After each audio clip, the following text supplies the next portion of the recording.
Hello, hello, hello. Check, check, check.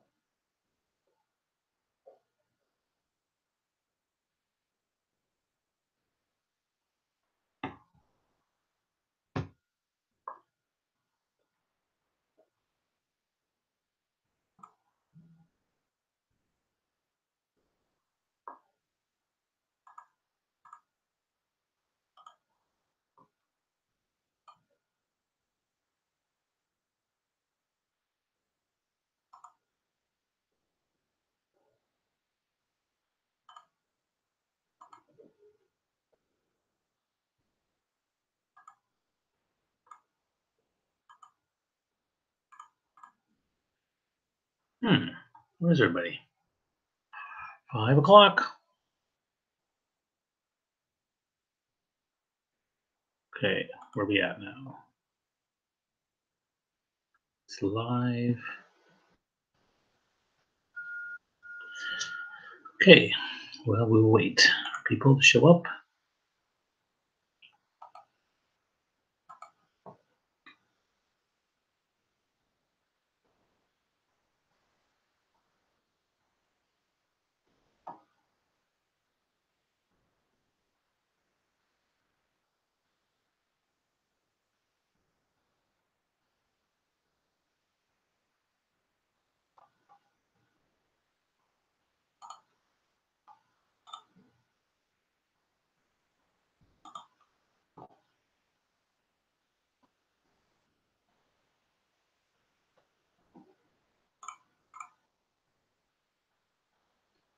Who else is here?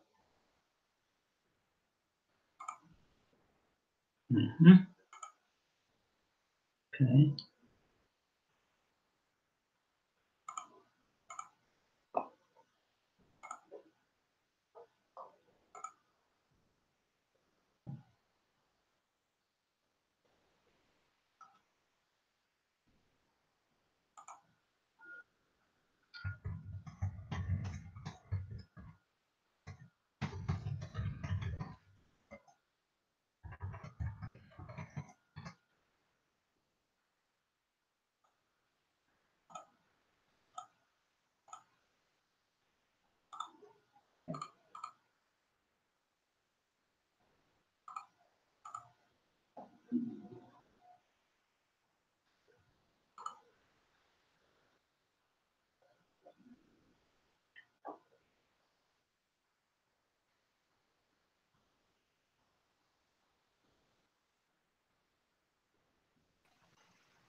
Hi, Bobby. Hello. Hey, how are you? There you guys are. I was waiting for people to show up. What's going on? I was on the YouTube link, and then Yeah. it I was also on the YouTube link. I don't think. Yeah, I don't think the YouTube link is. it's not a two-way. It's not a It's not two-way two-way, okay. communication. Yeah, that's why I sent the link on the Facebook page as well as on the the Gmail group. So just to make sure you guys have it. Hopefully people can figure that out. But let me just send a quick message here. Okay, everybody. Okay. Yeah.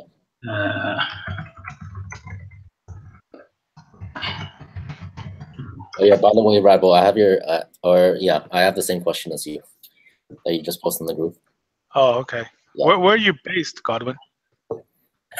I'm born and raised in Mississauga, but I am currently in Montreal. Oh, okay. Cool. Let's see if other people show up. Hopefully they do. I've sent links to everywhere, so for the most part, that's the best I can do. If people don't read this stuff, then it gets a little bit challenging. But okay, let me answer your question though, which is the way it's set up. I think, if I recall, you either have 1 or 2 coaching calls with me. That's the one-on-one stuff, though. But that's only if you forego 1 or 2 of the 2 bonuses, right? So that's really kind of how it's set up. I mean, that's why this is a group coaching program, and I'm delivering all my content, and and you can ask also tons of questions in the Facebook group, and then my hope, honestly, is to encourage you to want to work with me one-on-one later on, right? But the bonuses that are there's 2 bonuses. One was the conference, the other one is the workshop. If people don't want them, or if they're far away, like for example, Jan lives in Dublin, then they can opt for the one-on-one coaching call. But I think most people want to do at least one, so I think that's fine. That's the option. Yeah, that's understandable, Bobby. But it's just in the program information. You said that one of the commitment is to book 1 call with you 2 weeks after, and you put in brackets that it's included. So oh, I see. Yeah, you're right. That's why there's a confusion. Oh, I see. Okay, you're right. So it seems to me that there's one-on-one coaching call, and then the option of getting 2 extra if we forego the other 2 bonuses, right? Right. Okay. Well, that's fine. If that's what I said, and if it's a typo, my bad. And if it's not a typo, let's do it. That's cool. All right. Thanks for clarifying that. Okay, cool. Let's just get going, guys, because lots to cover here. So, and Jose's here now as well, and hopefully people start messaging me about where's the information. I just want to make sure I'm getting people's messages. For the most part, I think people are clicking on it. Okay, good. So let's get right to it. You can follow the session today through chat only or work. Okay, great. Any issues with the link, Jose? No. Okay. So let's start off with the first question, which was I think the Rebel's question. So the way the program's set up is everyone after the program's over, or anytime during the program, gets at least one-on-one call with me for 30 minutes. And if you forego the other bonuses, then you can trade them in for more one-on-one calls. So that's kind of the way it's set up. I mean, this is a group program, but again, I'm hopefully encouraging you guys to work a one-on-one as well, in case you need it. So I want to get right into questions, actually, because I don't really want to spend too much time on the. No one said anything in regards to my idea of not having the round table. I normally would do that. I will start with one little speaker story from my end. So one of the things that you may know is that the question came up in terms of what kind of stuff do I do for free, and what I can tell you is that there's kind of 3 different things that I do. Here's me. Hi. Okay. So there's 3 things that as a professional speaker, I mean, that's my trade. So it's different for me. My whole purview is that I make a living as a speaker. There's 3 times I will speak for free. Number 1, TEDx, because it's good for branding, and that's the way it's set up. Number 2, if it's a huge opportunity. So there was a chance for that event where I spoke in front of 2,000 people for 7 minutes, and it was Gary Vaynerchuk. It was there, and I was like, sure, I'll do it. And I just, no problem. That to me is a huge opportunity. It's different if they say, why don't you drive an hour up north and speak to 10 people? Forget it. I'm not going to do that. But it was during the day. It was only 7 minutes. It was all my signature stuff, which I can do off the top of my head. No problem. So for me, that's it. And the third thing is if they give me something that really, really I value. And I'll tell you that one of the things I value tremendously is travel and adventure. And so that one time I spoke in Mumbai, I did that. Now they covered my costs. They covered my flight and my accommodation and food, but I didn't get paid a speaker fee. But man, it was the most amazing trip. And the other one I did was in Dubai and Abu Dhabi, which just blew my mind. So for me, that's the stuff I think about. I'm going to Africa in July. I'm going to Poland in May to speak. The one in Poland is a tech conference with 1,000 people in the audience. So again, great opportunity that they're paying my entire way, and I'm willing to do that. So that's kind of where I've set up. And I should say that the fourth one that I might do for free is for like my best friend or my family. So like if my I think a few years ago my nephew, he asked me to come speak to his high school, so I did. Because family matters, right? Your best friends, your family are important. So that's kind of what I do. All right, so let's get right into the questions. I'll start with Jose's because he's already written them in the group here. Let's the first. So first one is actually let me start with my other one, which is I asked you guys, why should we hire or bring you in as a speaker? That was a test, and I wanted to see if you guys wanted to take a stab at it. So I saw Brian took a stab at it, and one of the things that I critiqued him on was that he was focusing on his his audience. And when you pitch why to hire you, you should focus on the needs of the actual conference organizer or the event organizer. That's really, really important.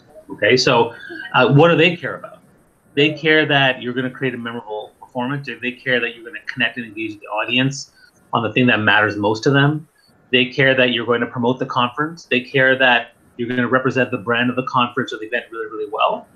And what Jose did really well, which was he had a story, and then he basically threw in a bit of the credentials, and then said, here's what I'm going to deliver for your audience. And then he also said, book me and find out how I'm going to do it, which was awesome. And Mystique was fantastic. Love the Mystique, right?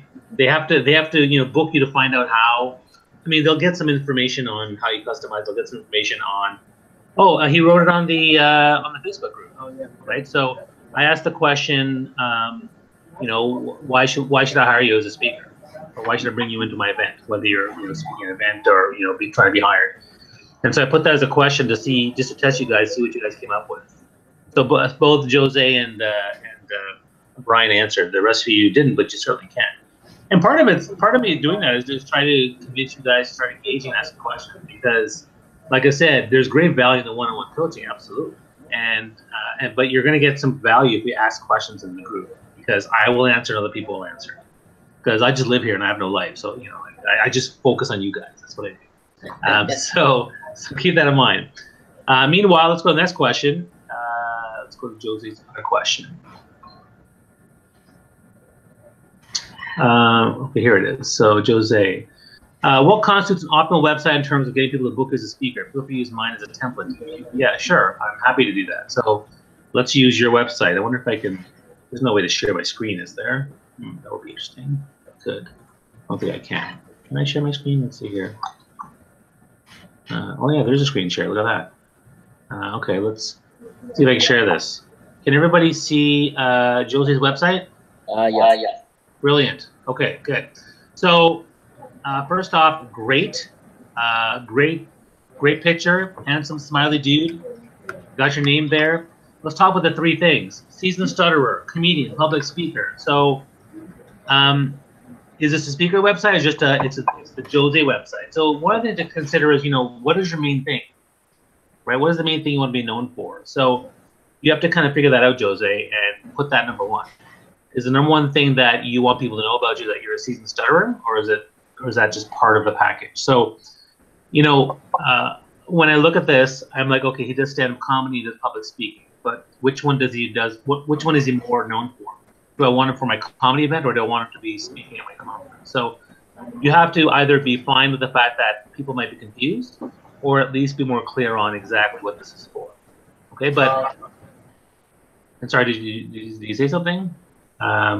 Overall speaker long-term goal. Okay, so if that's the case, then I think what you should do is you should actually make, I would say speaker first, right? Speaker first, seasoned stutterer is part of your brand, and the third thing you mentioned, you're also a stand-up comic. Okay, let's go back to this thing, and then going down, biography is good. The click links are good. I think biography is pretty good for the most part. You mentioned the different things you did. And then you mentioned comedy. Now these videos you have are great. These are videos, right? Yeah, they are. And you want to have videos of you speaking as well. So again, in the proper order, speaker should be first, comedy second. You mentioned speaking engagements. I don't think you necessarily have to do that, but maybe talk about speaker highlights of places you've spoken at that are it's exciting. Upcoming events. I'm not a fan of putting upcoming events. The reason is because in the speaker world, we have dry areas. It just doesn't look good when you have like a dry spell of 2 months or 3 months and nothing's there. So I really I look at this picture and there's nothing there, and that kind of sucks. So I wouldn't even have an upcoming event. What's missing on your website is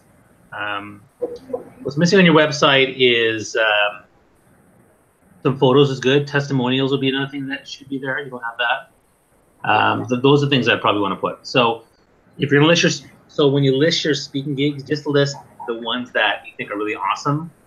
Don't list them all. Because then they're going to see and say, well, I guess Jose's only been speaking for 1 year, and okay, I guess he's not very experienced. And you don't want that. You want them to be clear that, okay, you know what you're doing. So the videos and everything there showcases who you are. By the way, if it's noisy, you may want to turn off the microphone when I'm chatting. Thanks.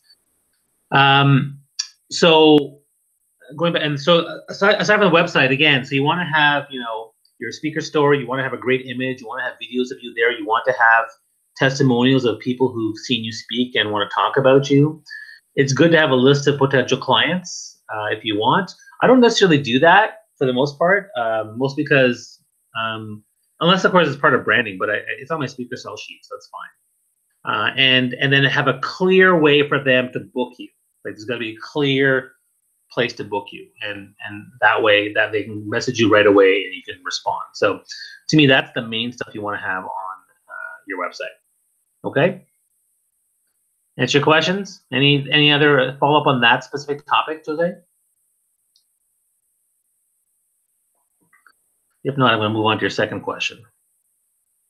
Okay, second question. A message template for DMing a potential lead. Example, if I meet a teacher event and want to express interest in having them hook you up without seeming pushy. Well, I already gave you that. So I'm giving you.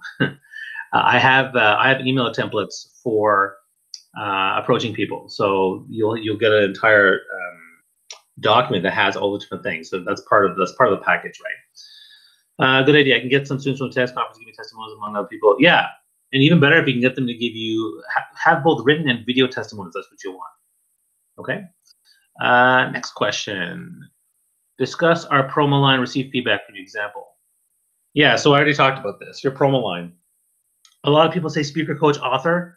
Again, it depends on your objectives, right? Like what is the main thing? Like, so for me, I'm a speaker first. I do coaching. I do consulting. I do training sessions. I do, you know, social media influencer. I'm a dad. I do GMAT training. Fine.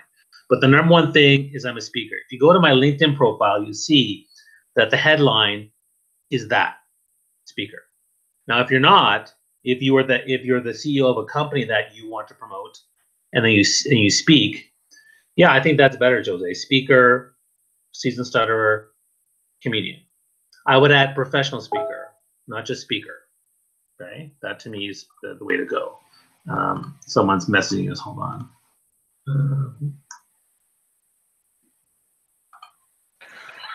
Okay. So when you're not a professional speaker, you still say you're a professional speaker? No, I think that you would say the difference is public speaker or speaker, and then professional speaker. Because the truth is, when you go on LinkedIn, everyone's branding themselves as a speaker, but not everyone is a phenomenal speaker. So if you are a professional speaker, and that's your main thing, I would say that, because it's the only really way to differentiate yourself. Professional speaker or keynote speaker or professional trainer, facilitator, host, whatever it is your objective is, I think that's what you need to be doing, and that's how you put it together. If you're a CEO, if your main thing is I'm a doctor, or my main thing is I'm the vice president of such and such company, then speaker can be second, and it can be public speaker, it can be keynote speaker, it can be just speaker, passionate speaker, like an adjective, but you put that second. So in terms of your headline, that's the main thing. So number one, what's the main thing you do? If speaking second, then put that second. Passion for speaking about, and you can even put the 2 or 3 areas of expertise that you have. Okay. All right. So, hey, Lakshmi. All right. So going to next question. Let's see here. Okay. Let's see here. Okay, we covered the promo line. Great. So let's just do more questions in the roundtable. So Jose, let's go to somebody else. How about Godwin? Why don't you let me know if you have any questions or things you want to cover? Okay, perfect. Okay, so I did think of a couple of questions lately. So I guess the first one is, well, following up on Rival's question, right? I just wanted some more information on the bonuses on the conference as well as the workshop. That's it. I was just curious. Sure. So the conference is tentatively set for August, second weekend of August. And actually, it's going to be pretty spectacular, I hope. And so we're actually expanding it to a larger scale. So you're going to get a pretty good bonus if you do want to do it, because it was going to be, the conference tickets last year were $160, but this year they're going to be $350. So. Oh, wow. Yeah, well, because we're really making it much bigger, so you're going to get a higher value for that. That said, yeah, so that conference is set for the second week of August, but we're still working out the details on that. And again, the reason I put the call and the conference, because A, I wasn't sure the conference was going to go on or at that date, and then B, I still want to offer you guys that option for the coaching piece. And then for the workshop itself, the personal branding one, so that's a deep dive personal branding one where we dive into your values, skills, traits, and I give you my system for how to actually put that all together and craft it. Typically, I usually do that twice a year, and usually it's in Toronto, but that's only if you can make it. So it'd be one evening, probably 3 hours, 3 hours of your time. Either I would do it in May or June, probably June, and then I do it twice a year. So usually June, I usually do it in October. That's the general rule. So that just gives you a chance to get in on it. So it normally sells for $400, but you guys get a $200 off bonus, and there's an early bird, so you could actually technically get it for $100 for the whole thing. So if you do the early bird, so that's the bonus you get for that. Otherwise, you can trade that in for a coaching call. Okay. Perfect. Okay. Other questions? Yes. So the second one is, well, because I was really focused on finding specific TEDx venues to apply to, and so in your experience or your opinion, right, what is the difference between kind of TEDx talks that are hosted by university, so say TEDx McMaster, TEDx Western, whatever, versus a particular geographical location based TEDx. So for example, Toronto or Montreal or Vancouver. Well, typically the general idea is the ones hosted by the city are a bigger scale with higher profile organizers for the most part. The reason is because it's for the entire city. The ones run by university are usually run by university students, maybe a professor or two, but for the most part it's run by university students. Doesn't mean it's bad. Some are done well, some are done poorly. I can tell you that over the years, having now done 5 TEDx talks, I've also rejected 3. And I rejected them because of their shitty setup. Like, they didn't have a proper social media site. They couldn't answer my questions on video setup. And I was like, there's no way I'm doing this. McMaster asked me, and McMaster is my alma mater for my MBA. And I was like, I'm not going to do this unless you have the stuff. And so when I applied for the recent one at Windsor, this is because there was a TEDx University of Windsor and a TEDx Windsor, the city. Right, the city itself, yes. That's right. And, the first thing I question I ask is, what is your video setup? And they say, we're going to have a 2-camera system. And like for me, that was exciting because that's what I want. I want a video. Because 2 of the 4 that I did, I learned my lesson. They had a shitty setup and the video actually didn't work. And next thing you know, I have no video of 2 of the talks. And I can't even get a copy of it because of TED.com's very stringent branding rules. They don't want it out there. So I was totally SOL to get those videos. So the big difference really is usually the city one is bigger. It's usually better organized. That doesn't mean you can't have a good, the University of Toronto Scarborough campus is one of the best organized TEDx conferences I've ever seen. So they were amazing. They were planning things 9 months in advance. And I should have learned my lesson from TEDx Richmond Hill, which was a city-based one that they asked me 2 months before and I said yes. And they weren't that organized. And so I learned my lesson, a few years ago. That's the big difference. Okay. Very interesting. Yeah, Richmond Hill. Richmond Hill is a small town north of Toronto. Does Richmond Hill run a TEDx as well, Bobby? Well, they did. I'm not even sure they're doing it again, or they've done future ones. But the one, I think they did it twice, and then it kind of, sometimes it dies out because the team or the curator, loses interest. It doesn't go well. I can also tell you the TEDx Western one that I did, UWO. It was actually really well organized, but they got in so much trouble because of breaking certain rules from branding from the TEDx people that they weren't allowed to do it anymore. And so there's no longer a TEDx UWO. There's a TEDx Western, and there's a TEDx, but there's no TEDx UWO anymore. And Jose is saying the TEDx Queens was extremely well organized. Oh yeah, the other thing we should point out too is that how many years has a TEDx conference been in business? Because the first time you do a TEDx conference, you can only have a maximum of 100 in the audience. And then if you meet certain criteria, like your curators go to the TED.com conference and you do a good job, then you can expand it to a larger crowd. So the TEDx Toronto one is at the third tier level of ability, where they can actually have a crowd of 1,000 is totally fine. But the first ones only have 100 people in the audience. That's the rule. Is it true that for TEDx beginners who haven't presented their first talk in TEDx yet, it would be more easier to pitch into one of these venues or one of these TEDx organizations where they're not very popular? Is it easier to pitch in those TEDx organizations or those TEDx venues? You're talking about the pitching for the smaller ones? Yes. Yeah. So I mean, that's the thing, though. It's a trade-off, right? So if you really want the TEDx talk, you can pitch to the smallest, crappiest TEDx event and get in. Hey, I'm a TEDx speaker. You can brand yourself as such, and that's fine. Mm-hmm. It's find that balance. And the other thing to consider too is like who are the speakers, right? So am I going to be the superstar amongst minions, or I'm going to be a minion amongst 10 amazing people? They both have their advantages, right? So they're both good and bad for that. So there is an advantage of applying for a talk where it's not really established. And I can also tell you, as someone who's spoken 5 times now, the more I speak at TEDx events, the harder it is for me to get into these events, because they typically don't want someone who's done multiple ones. So it's even harder. But yeah, I think that's why I'd say, like, it's important for you to say, what's your social media, look at their social media presence, see what kind of video setup they have, see if going for a first-time TEDx event is definitely, unless they're really well organized and well in advance, you have to ask those questions. Who's speaking? A perfect example is university ones. If their entire roster of 10 speakers are all professors and students of the school, that's a bad sign to me. I think that a good university one is building stuff in the community, and they're getting at least several people in the community, or people or 1 or 2 bigger speakers, than just focusing on an academic version.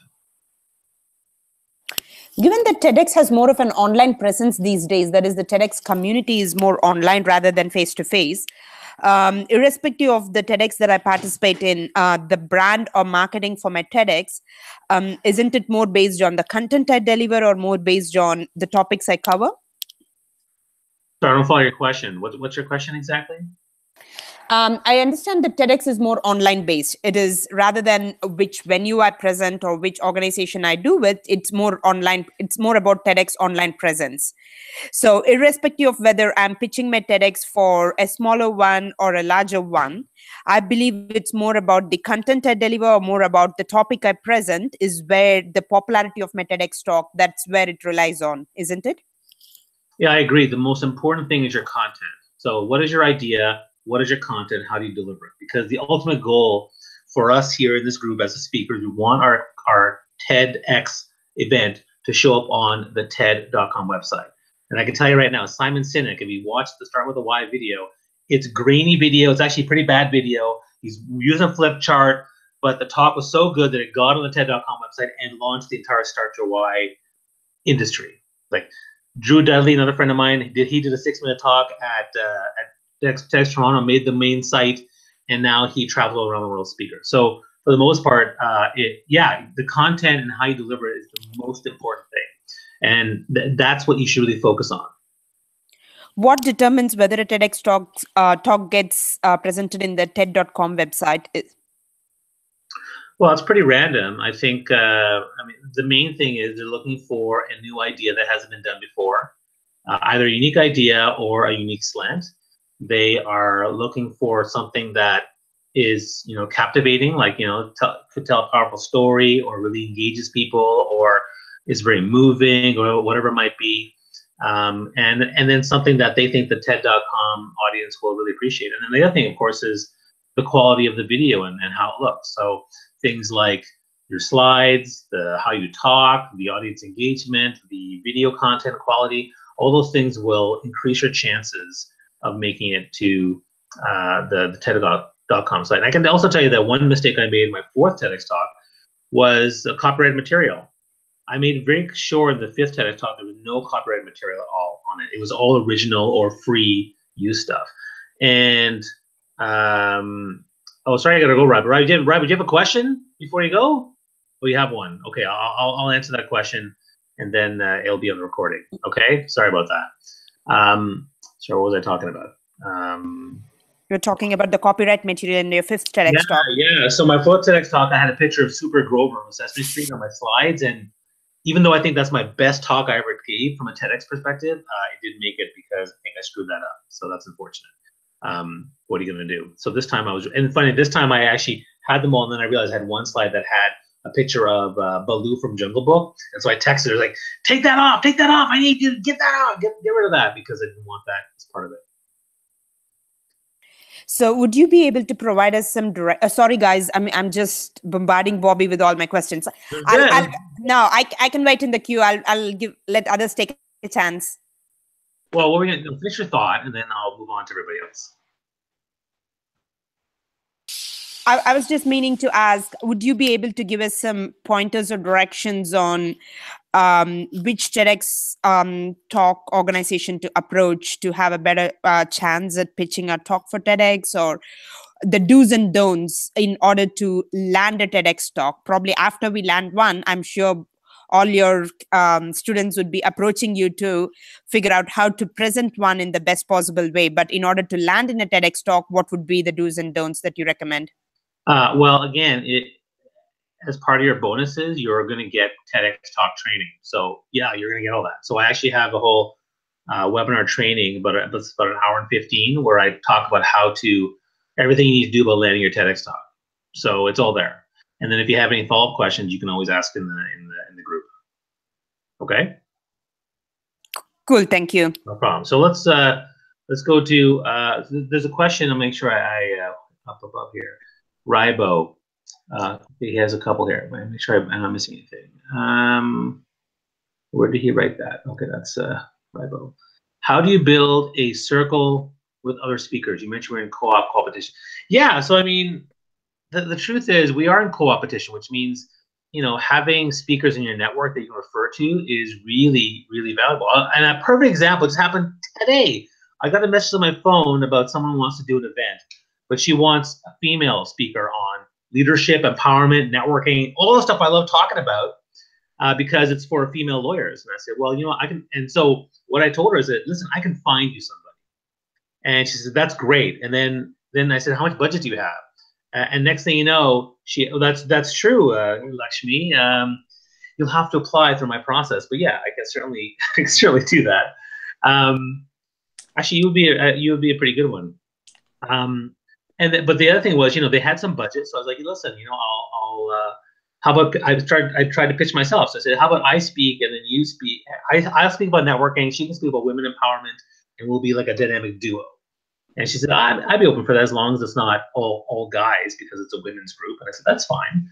But what's happening is, because I have a network of people, I can then pitch them for stuff, and I can even get a cut. So one of the things I also do is when I do like a referral business, I'll take 25%.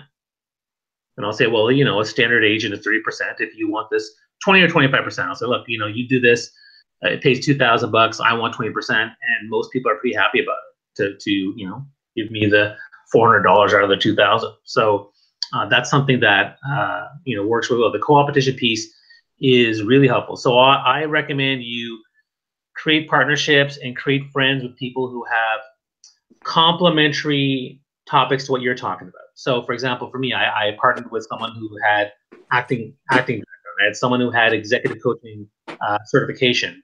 I partnered with somebody who does specific stuff for women. I partnered with somebody who had a more holistic spiritual side that I didn't do. So having all that, or technical stuff that I'm no good at. So having that group is actually really good. So I highly recommend you all do that. Next question here. There's another one here.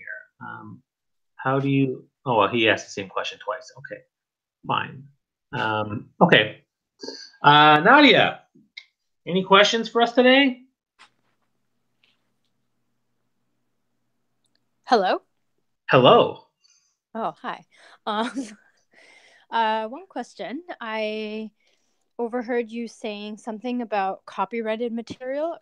Were you being copyrighted that you forgot to copyright, or that you just didn't go over the slides to make sure that some of the stuff that you had in your slides were copyrighted? So when I did the fourth TEDx talk and I had Supergrow over in there, I didn't even think of the copyright piece. I didn't even. Oh, okay. And then when I did the fifth one, they said very clearly, make sure you don't put copyrighted stuff.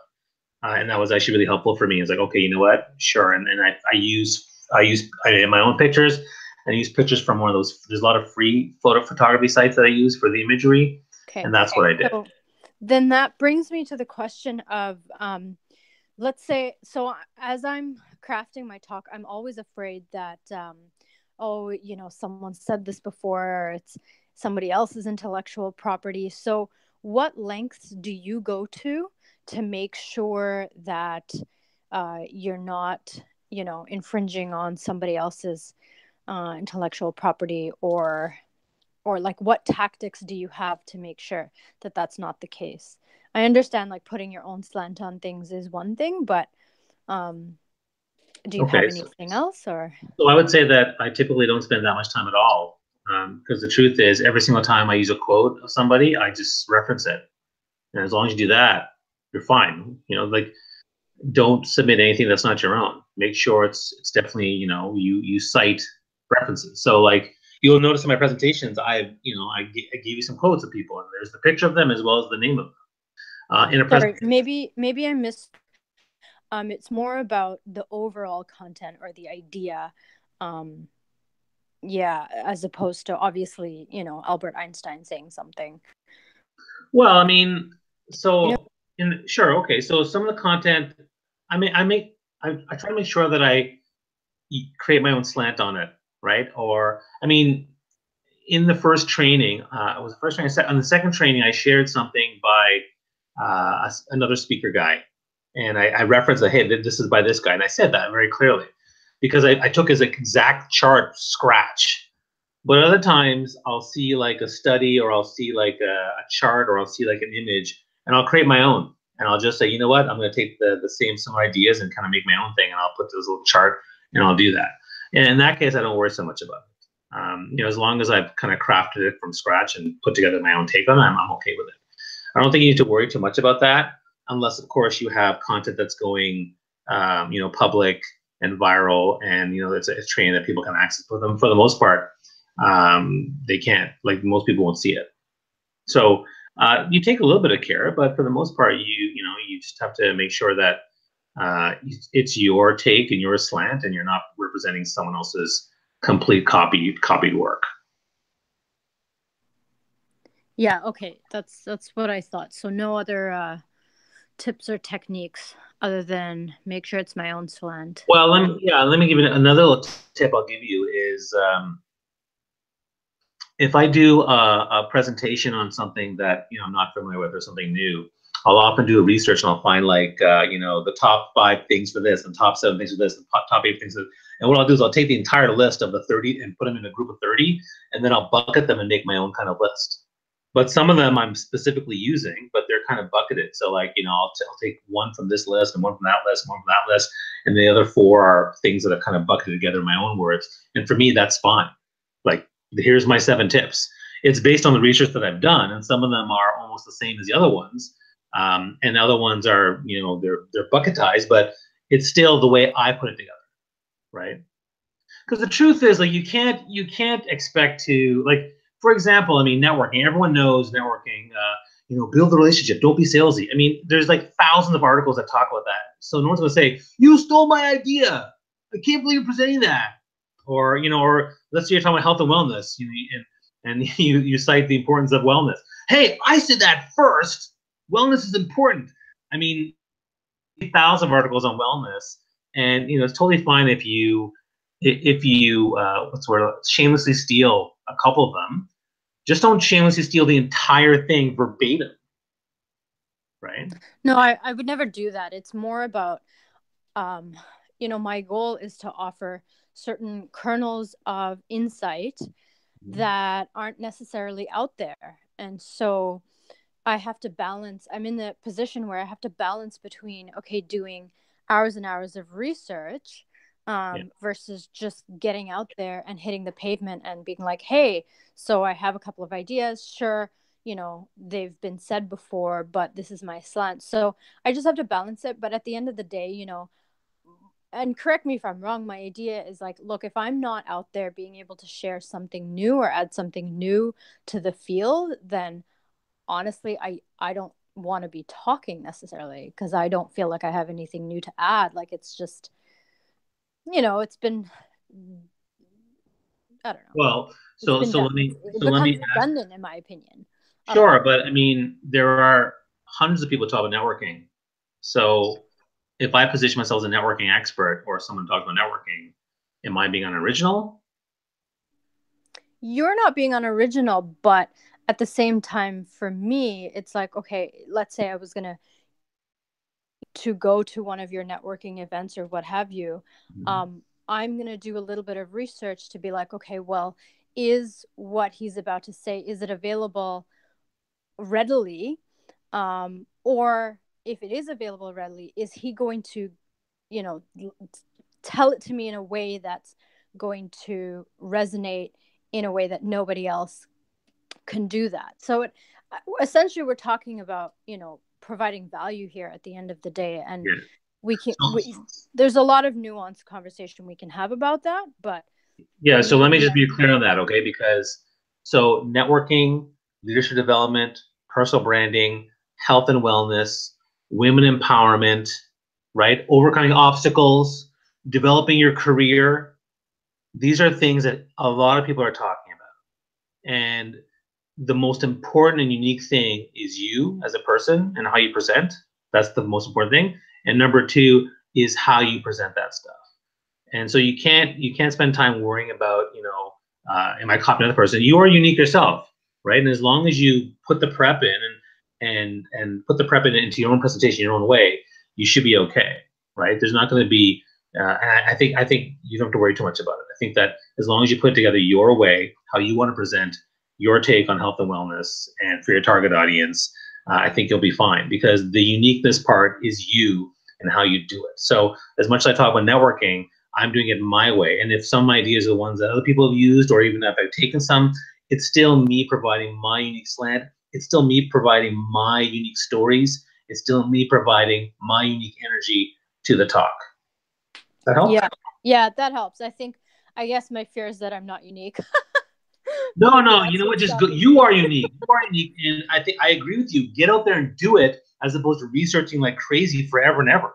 Get out there and do stuff and get feedback. You know, I think I told you guys, when I first started as a speaker, I put together 3 talks and I pitched them. And one talk I did once at Queen's, the 3 P's of leadership: passion, proactiveness, and people.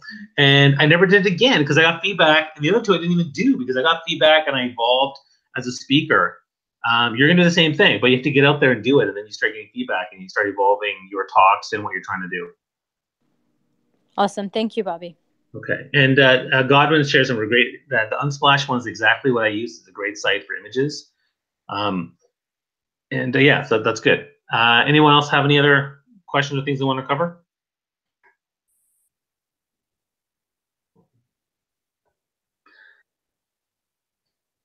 What makes someone unique? Is that your question, Jose? I mean, the thing that makes you unique is your story, number one. The other thing that makes you unique is how you deliver your talk. And number 3 is the content in terms of how it's put together, organized, and presented. Those are 3 biggest things that you're going to do to make yourself unique when you're speaking, particularly speaking about a topic, you know, that's similar to someone else. I mean, you know, I know Jose is talking about overcoming obstacles. I can do the same thing. The only difference would be my stories would be different and how I set it up would be different. But I could probably talk about it and deliver some content. So that's to me the main things that make you unique. You know, your personal stories. If you can extract some great stories, and there's some speakers out there who don't do that. Like my mentor Sanjay Nath, when I first started, his whole thing was he told stories of other people. He actually never told stories about himself. He told stories about other people, and he just said, "Well, here's the lesson," and that's what he did. But we're all different that way. On that note, actually, do you have a list of resources or a bunch of articles just kind of talking about delivery and different methodologies around delivery? Well, in what sense? Like, what exactly are you not sure about in terms of delivery? You know, flip charts versus PowerPoint. What exactly are you talking about? The gamut, just the whole gamut, because you're saying how, you know, your friend was talking about stories about his friends, or you were telling your story. Well, what I can Yeah. tell you is that, I mean, Do you so have there's resources one of the about handouts that one of the handouts you're getting is the different types of speakers, right? So there's facilitators, there's hosts, there's trainers, there's keynotes, there's different types of speakers. So that's one handout that I already sent you guys, or you will get. That's one. And then in terms of, you know, the how, we covered that in the training, the how to deliver a world-class presentation. I mean, some people just tell stories standing and there's no visual aids. Some people use charts. Some people use PowerPoint. You know, you'll have, but ultimately, you should always be using stories. You should always be using. To me, some of the key things that are really important to have in just about every single presentation that I deliver is you need to have a story in every single presentation, and ideally, it'd be nice to have data in every single presentation, and ideally, it'd be nice to have a relevant, customized aspect for the target audience. So for example, I did one for the funeral parlors and death care industry, and so I had some content specifically just for them. That's the type of stuff that you really want to have in every presentation. But in terms of how to deliver a talk, no, I think I've covered everything in terms of what I think you should do and how to do it. I've been pretty comprehensive with the slides and what I've delivered. You can certainly Google resources out there, and there's tons of them out there. And I even put a couple resources in the slides too. But for the most part, you know, like I said, you know, every talk on networking and health and wellness and career development, there's tons of content out there. You don't. The truth is, people can Google this stuff themselves and learn, but they like to see speakers because speakers are more convincing and persuasive, and they tell their personal stories and they make it more engaging, and it's a way for them to learn as opposed to just reading stuff. I mean, anyone could read up on networking or career development, health and wellness, but the speaker, what we do is we connect with the audience and we create that emotional resonance, and then they're part of what we're trying to do. Okay? That help? Thank you. Okay. Question by Lakshmi. How do you craft stories for every topic you deliver? I sometimes run out of stories. How do I craft stories for every topic you deliver? Well, I mean, you know, I've been doing the networking presentation for 10 years now, and some of those stories are literally 10 years old. I've told them over and over and over again. That said, yeah, you know, like I when I put together my presentations and I put down the structure, I think about the stories that I have in my life. And if you haven't done that, you'll find that actually the more you talk about these things, the more you practice storytelling, you start to have a whole database. So for me now, you know, if you give me a word or a topic, I can probably come up with 5 stories for my life just like that because I've done them so often. So in the beginning, as you're starting out, it's good to start as you do your structure of your talk. You know, here's my main takeaway. What's the story behind that? Right? So, you know, if you talk about female empowerment, Lakshmi, you talk about this is a pain that some people feel. Here's my story of that pain, or here's someone else's story of that pain. And in the absence of your own personal story, and I really do believe that almost all of you have enough stories to cover a talk. But if you don't, that's when you can rely on someone else's story. That's what I would do. Yeah, exactly, Jose. And then also get out there and make more life stories and make more, create more life experiences by doing stuff. I totally agree. I totally agree. Any resources you recommend for gathering some story points? Well, again, the book that I recommended in the training slides, which was around the TED stuff, that's exactly a fantastic resource for how to tell a story. So that to me is a big one. I'm not sure if you see my storytelling video. That's another one that will give you some tips. But again, you know, the ones I recommend the ones that I do and all my content. I recommend the ones that you know, for me, I love stuff from people like. Well, people from TED. I think TED's a great resource. I do love stuff from like Brené Brown. I do love stuff from Seth Godin. I do love stuff from Gary Vaynerchuk. Those would be the people that I think have really great storytellers. I think they're great at creating that, the what and the so what about what they're talking about. But TED Talks in general are really good at doing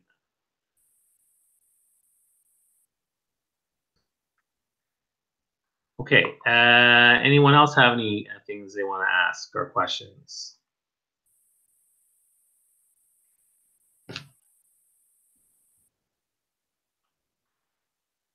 I'm here to serve. It's what I do. No? I have a favor to ask Bobby. Sure. So, as I mentioned in the Facebook group last week, I've been working on crafting a TEDx talk. It is about what was the motivator for me to lead versus to be led. So, what was the life-changing event that caused me to lead while I was always being led? So I have drafted as, it is actually based upon a story that I had personally, it's a personal story as such. So I would request you to, I've already updated that talk as part of my Google Docs page. I think it needs a very detailed run through, and I need your suggestions and feedback. And as part of my one-on-one that I would organize with you as part of our coaching session, I would want us to go through my TEDx pitch, and I would want you to provide me suggestions or areas of improvement so that I could go ahead and start applying for the TEDx talks. Yeah, that sounds great. The most important thing is to, you don't have to craft out the entire talk, but what's the key headline, what are the key messages, and what in terms of what you're going to do, and then you can build it. But that's the most important thing to put together before you pitch it. But yeah, I can totally do that, and yeah, that sounds fine to me. I just kind of put a little semi-title: "The Catalyst of Being Led to Leading." I like that. It's a, what's that spark? What's that thing that gets you across that hurdle, right? I kind of like that. That's a cool idea. And speaking of that, Jose, is this today's last session? Yes, it is. I know. Oh, I'm so sad, but I'll still see you guys in the group chats and the one-on-ones and things like that. It's been fun to work with you guys and share with you stuff. And I really hope you guys, I encourage you to engage more in the Facebook group, ask questions. I encourage you to book the one-on-one calls, yeah, just take a look. But again, the truth is that, Jose, you've asked a lot of questions, which is great. So like you can continue to ask questions and get where you want to go. You can even, like what I would encourage you to do is like in the group, just say, guys, here's my TEDx talk summary. Here's my sell sheet. Here's my new website. What do you think? And let's give each other feedback, and I'll be there to give feedback too. So I think that's great. You can totally do that.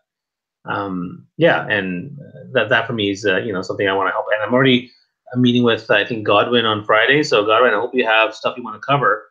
In general, how's everyone doing with their progress? I mean, are you falling behind? Are you able to keep up? Like, what's going on?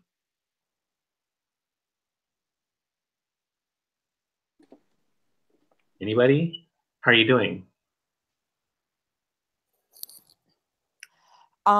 I can actually pitch in for that, Bobby.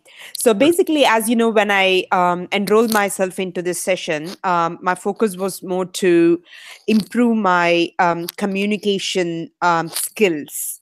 It is more to, I have to say, it is more to craft the art of communication for myself. But I think with the multitude of other students that participated in the program, and with the way the program was organized and the content that you delivered, it sort of helped me to have a sort of vision for my speaking abilities as well. So a week or two into the session, I was quite unsure if this is the course for me, or if this is the program for me. Because as you truly know, I was more into, I'm not looking to have a full-time speaking gig, or I'm not looking to improve my chances of getting more speaking gigs. It is more about reaching out to people, creating a network, and having a speaking community for myself. Now, but what the program enabled me to do is it gave me an opportunity to look forward for opportunities where I can speak. And one of this is what I came up with, crafting a TEDx talk. So even though I was very unsure about the program for the first 2 weeks, I think I sort of decided I'll turn it around and use it for my, more for the positive sense of my being.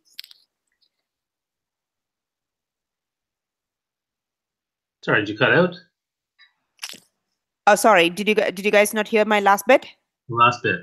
Sorry, I was just saying I wanted to turn that around and use it for my positive self and see how I could make use of the opportunity to improve my ability and opportunities for speaking. Yeah, no, I think that I think focusing on the actual the TEDx talk and position yourself as someone who can present speeches, I think is a good way to go. So yeah, so I think that's great. I'm glad that worked out. Every single person has different objectives. I mean, I would say not everybody on the program has tried to become a professional speaker as the main thing. It's usually they want to get more opportunities to speak out there. They're usually entrepreneurs or vice presidents, or they run their own company and they want to get out there and speak more. And so that's usually the main thing. The main thing is the main thing usually primarily is that I want to get out there and just start or speak more. And then aside from that, they also want to maybe get paid more. They want to actually speak better. But usually it's I want to speak more often. That's usually the main thing that from what I've seen. So yeah. So for the most part, I appreciate that. Yeah, and so there you go, Godwin's objectives. So you all have different objectives. That's why it's important to lay out what your objectives are. And then, based on those objectives and what we talk about, put them out there in the Facebook group and the discussions to help you figure out, what's the best way to do it. Someone just lost audio. I'm not sure why that is, but I haven't done anything different. Hopefully they'll figure that out. Jose had a question. Did you have feedback regarding my posting on Facebook for my page? I thought it was great. I mean, besides being Steve, no, so it was great because one, you laid out very clearly, the problem. Have you ever had a problem, overcoming obstacles? You talked about your cred. You talked about, who you are and what your story was. You mentioned the fact that, audiences may, struggle with this too. And so I wanted to deliver that for you guys. And then, book me to find out more. I thought that was actually really good. So, no, I think, I thought it was really well done. It was a very good pitch, Jose. Okay. Hey, Brian's here. Okay, and now that's the end of the call, guys. I'm just kidding. So no, I was a little bit late, just traveling from Toronto. It's good. It's good. People are running out of questions, so your timing is good. So let's talk to you now. What kind of stuff do you want to ask or cover? Anything you want to ask about? To be honest with you, the question that you asked on the speaker mastermind group kind of got me a bit, and I mean that might be because I haven't caught up yet. Like I haven't even got to last week's webinar. It's just been a little hectic on my end with a few things going on. So but that question definitely intrigued me, and as you can see, I gave it a couple of tries. So I don't know if you can give some more explanation as to what you were trying to, I guess, get at there, or what you were trying to get me to do or say. So the test was, we talked a little bit in the first week about, determining your why and determining the pain point that your audience feels. And so you think about your target. That's fine. But when it comes to pitching and when it comes to manage a relationship with conference organizers or company people who want to bring you in to speak about something, you have to be able to speak on their terms. So, Jose, I was saying Jose did a good job of, identifying what the organizers care about. So you were focused on just the people in your audience, your target audience, but you also think about what the event organizers. So the event people, what do they want? They want someone who has credibility. They want someone they know is going to deliver a good job, but they also want someone who's going to meet the organization's objectives. Are you willing to customize? Are you willing to promote the event? Are you willing to create something quite amazing for the audience and the audience experience? So that's stuff you want to talk about in terms of your pitch, as opposed to saying, this will hit this, focusing on your audience, right? So for me, that was the main takeaway for that pitch, right? Think about what the organizers want. What do they want? That's the number one thing. And yes, they of course want you to create a talk that resonates with the audience. That should be part of your pitch, but you should also talk about how you're going to make the event organizers look good and feel good. Okay. So I guess the more so that with the test, it was a matter of I should have been asking questions about, well, what kind of event is this, or who's organizing it, and stuff like that, to get a better idea. And then from there, like you're saying, give them your sort of your pitch, because obviously it was sort of. Sure. I guess the better way to explain is if you think of your target. So your target is two things, right? One is it's just like any business, right? There's always the end user and there's always the customer, right? As a speaker, your customer is the event organizer and your end user is the audience. So you have to cater to both those people. You can't just pick one over the other. So you have to think of yourself as a business. And so when you're talking to your customer, which is the people who bring you in or hire you, you have to think about what they want, right? They want someone who's got experience. They want someone who's got credibility. They want somebody who's dynamic and engaging. They want somebody who will make them look good. They want somebody who will understand their audience's needs. They want somebody who's going to promote their event and promote their company. That's what they want. And so when you pitch to them, those are things you should talk about. Got it. Okay. And Lakshmi liked your LinkedIn video. That's great. Thanks, Brian. That's awesome. Here's another question. What are buzzwords, concepts that make confident organizers feel more confident about booking besides creds? Buzzwords. Good question. Well, I mean, there's many. So, when you say, so for me, 5-time TEDx speaker, they love that. Inc. Magazine Top 100 Leadership Speaker, they love that. So those types of creds are good. Comedian, right? That's good because now they know you're funny, right? So that's another thing that you're putting in there that makes them feel good. Testimonials. So you say, I have 100 testimonials. Okay, that's a good sign. I've spoken all around the world. That's a good sign. I've spoken, you can't say I've spoken 3 times last year. Like you have to say I've spoken hundreds. So, I say I've spoken literally hundreds and hundreds of times to over 1 million people over the years, right? So things like that. I mean, the buzzwords that they care about, the testimonials are really, really good. And I often say that to conference organizers that, one of my skill sets is I have a really great way of customizing it for the company. I'm very good at connecting with the audience on an authentic, deep, emotional level. And I'm also really good at leveraging data and case studies to drive home the point. And the other big thing that I talk to conference organizers is that I'm the type of speaker that's not going to just show up and leave. I'm going to say, I'm going to stick around, I'm going to engage people, I'm going to answer questions because I know they're going to get great value from the speaker that sticks around. And conference organizers love that.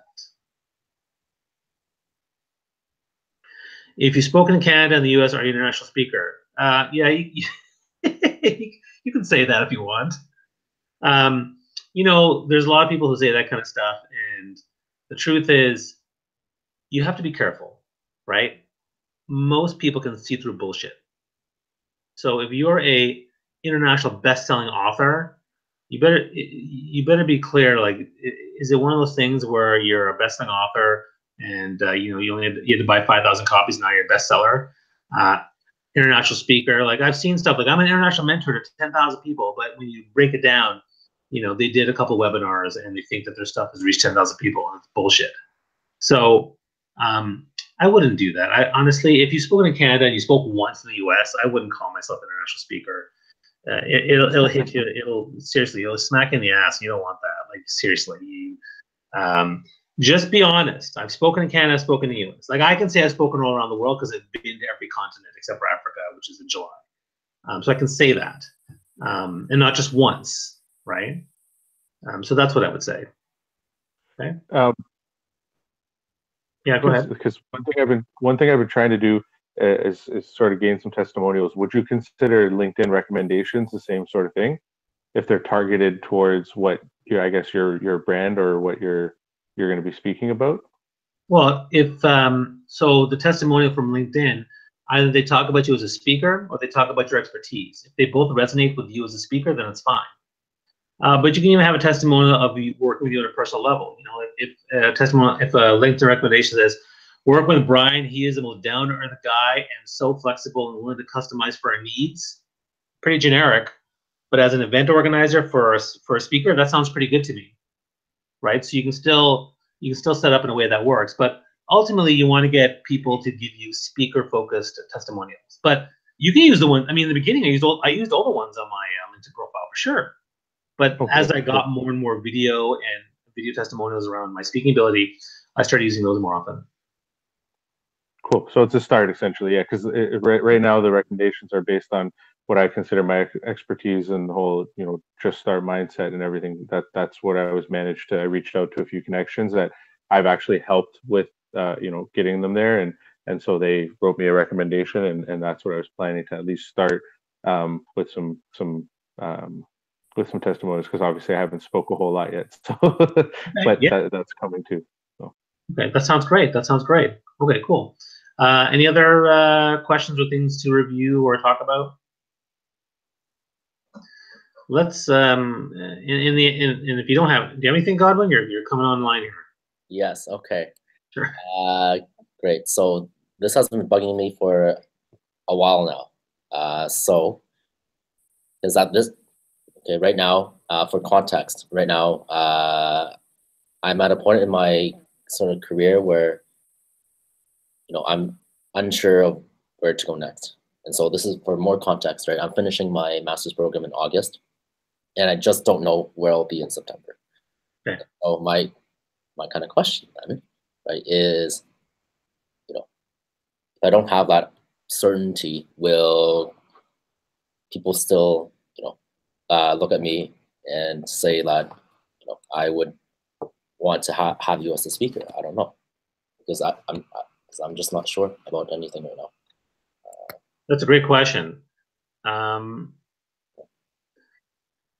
Honestly, it depends. So what I'll say is, for example, I struggle with my health and my weight. Can I talk about that as a topic? Absolutely. Why? Because the story and the learning and the way I deliver the talk about my struggles of being a shitty eater and a terrible health advocate for myself can still inspire people to be better about their health, and when I share my learnings. If you're lost in your career and you're still trying to figure that stuff out, you can share that stuff. So there is a way to position it. That said, one of the things I've said in the training twice, because it's important, is that you should always be working on building a thought leadership brand for yourself. So that includes creating content and putting together a strong brand on your LinkedIn profile, on your website that talks about who you are. And even if you have that stuff that looks good, we're still going to have our dark days and our gaps and things like that. But if you do a good job of putting together a strong brand, you shouldn't have to worry so much about, are people going to hire you? Because, well, they're, Godwin has this gap, or what's he doing right now? Like, you don't have to, there's a way to position it so you don't have to worry about that so much. Okay, so it takes a bit of, it takes a bit of finesse and takes a bit of work. But again, that's why I think that there should be time spent on your profiles to make sure it's really clear who you are, what you do, what you're passionate about, even if you still don't know certain things. I mean, for me, I'm certainly a speaker and I enjoy what I'm doing. But there's some areas where I'm not sure. Like, people say, Bobby, what's your status for coaching? Well, coaching is fine. I don't even see myself as a coach. I'm more of a consultant or a coachaltant, because I tell people what to do. I don't actually help them explore their feelings and have them figure it out for themselves. I tell people, no. I'm like, Jose, your website, do this. And Brian, here's your pitch, do it like this.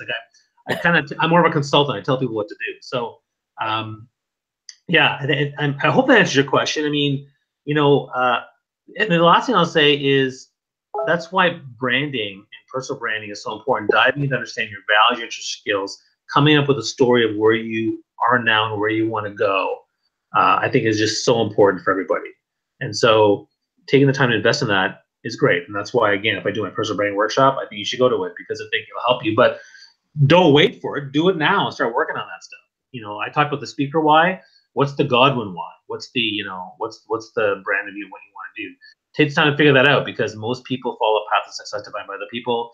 They don't take the time to invest in their brand, and they follow a path and they explore for years until they figure out, what, I don't like what I'm doing. So it's a great investment. The investment in yourself is going to go a long way. Yeah, this question has been bothering me, well, more so intensely recently, but really since before I finished undergrad, really, because I was already struggling with that question. As in, Yeah, and what's next for you, you know? And the truth is, a lot of people do a master's because they're not sure what they want to do. So it's a very, very common thing that I've seen.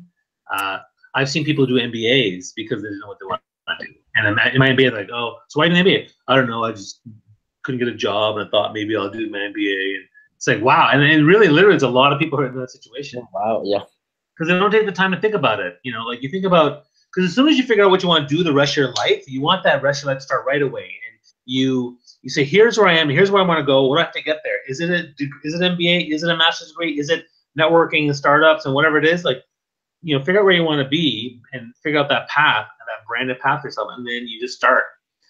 There's a great philosophy, which, you know, typically what people do is they, you know, Brian's laughing at the start thing. That's just start, you know. Just start, okay?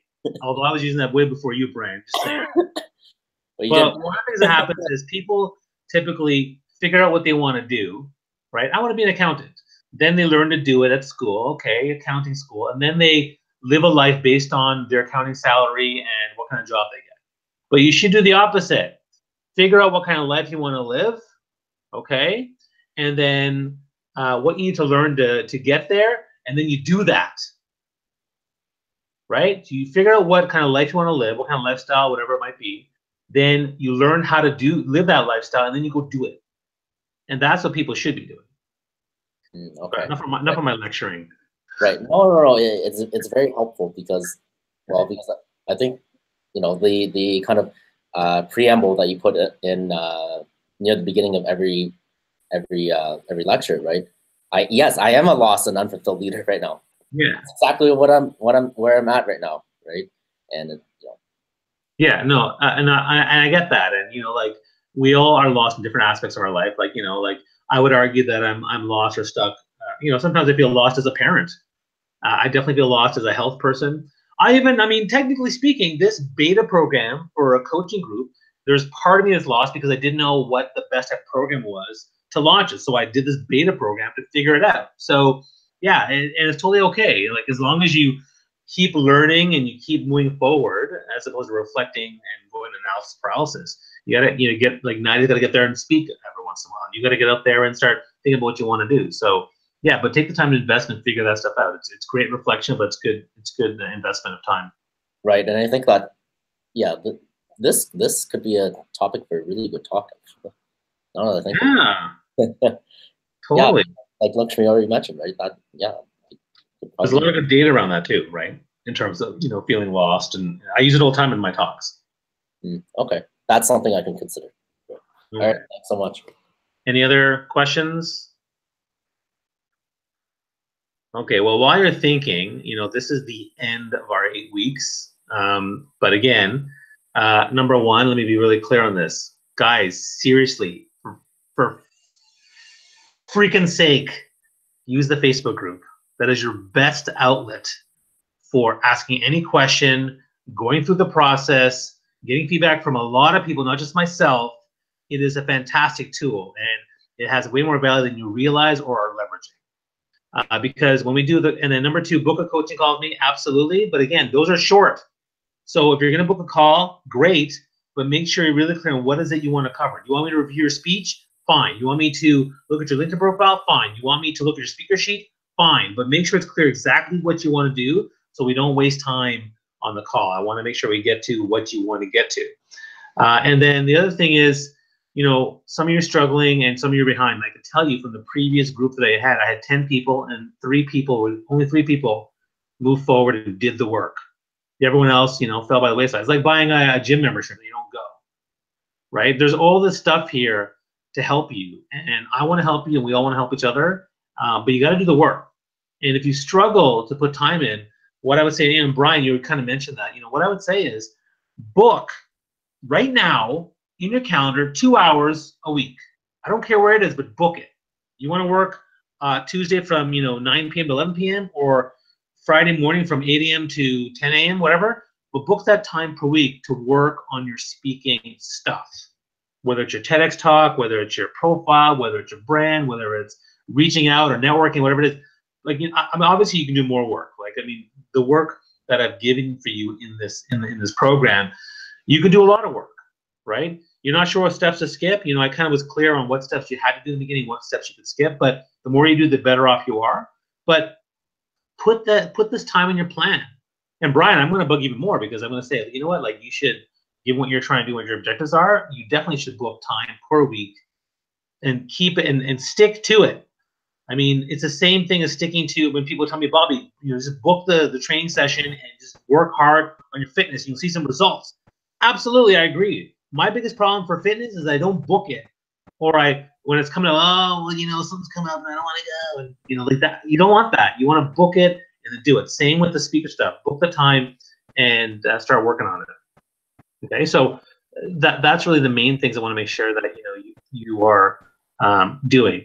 And in terms of what happens afterwards, after we have our first coaching call, then we'll book the feedback session. Again, it's going to be pretty detailed and the feedback on every little thing that you like or dislike, and try to create this program in a really, really strong way. And then we'll talk about putting together the video testimonial, and then we'll go from there. And then I'll send you all the other stuff and bonuses that are part of it. Okay, so if this is the last time I talk to some of you, it's been an honor and pleasure to talk to you, but I hope to talk to you again. You have these bonuses, you have all this stuff, so by all means, please stay in touch. And I'm still online if you have any questions. I just want to say I really appreciate that last part there, Bobby, because it's very true what you're saying, and I kind of went through that today because I sort of had this plan in mind over the next sort of 2-3 months for my own business and a lot of things that I have going on. But funny enough, a lot of things have happened in the last 2 to 3 weeks that I thought would happen over a period of months. So I'm definitely learning that, I got to schedule the time. Even my wife, it's funny that you made that comment because my wife said today, make a to-do list and assign times to it and assign dates to it and make it happen. So I really appreciate you saying that because it's definitely what I need to do. And I mean, I have, my Mondays and my Fridays that I'm working.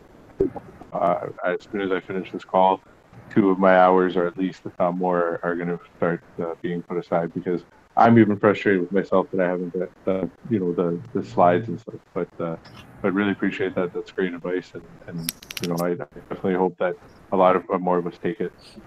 Yeah, and when it comes to booking the time and it comes to asking questions on the Facebook page, like I asked, just start, Brian. I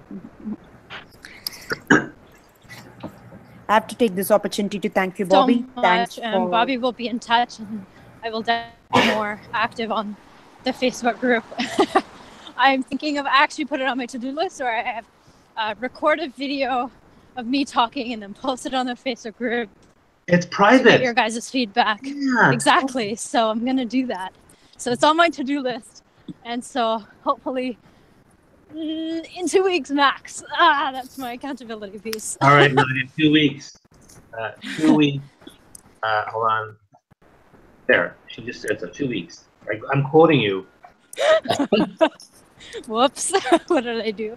But no, thank you all so much. I gotta go, and we'll stay in touch. Okay, everybody. Bye. Awesome. Thanks, Nadia. Bye, Nadia. Lakshmi, you're going to say something? Go ahead. I was just going to say thank you very much for giving me this opportunity to participate in this program.